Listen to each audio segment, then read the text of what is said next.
बताना ही पड़ेगा। तोड़ दूंगा तेरा आज सारा गुमान, शादी चोरी से कर लिया तूने ओ जान। तोड़ दूंगा तेरा आज सारा गुमान, शादी चोरी से कर लिया तूने वो जान। अब चलने न दूंगा तुम्हारा ये मैं। चोरी से नहीं, कोर्ट मैरिज किए हैं। अरे तो हमारे भी मम्मा कोर्ट में वकील है। सुनो लभार तेरा बजा दे का पैंट माई न्यू हस्बैंड। सुनो लभार तेरा बजा दे का पैंट माई न्यू हस्बैंड। क्या समझे? अरे वो तो पता चल जाएगा कि हम बजाएंगे कि वो बजाएगा।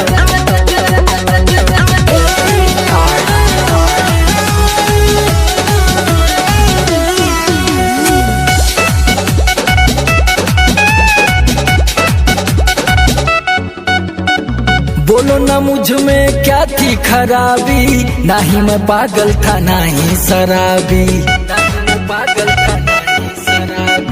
बोलो ना मुझ में क्या थी खराबी, ना ही मैं पागल था ना ही शराबी।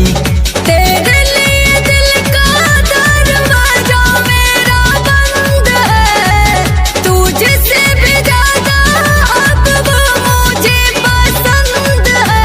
बोल दूंगा बोल, सोच लो सब मैसेज मैं कर दूंगा सेंड। मैं पहले से इनको सब बता चुकी हूँ, टेंशन की बात नहीं। अच्छा वो वाला वीडियो भी। क्या सुनो लभार तेरा बजा दे का पैंट माई न्यू हस्बैंड। सुनो लभार तेरा बजा दे का पैंट माई न्यू हस्बैंड।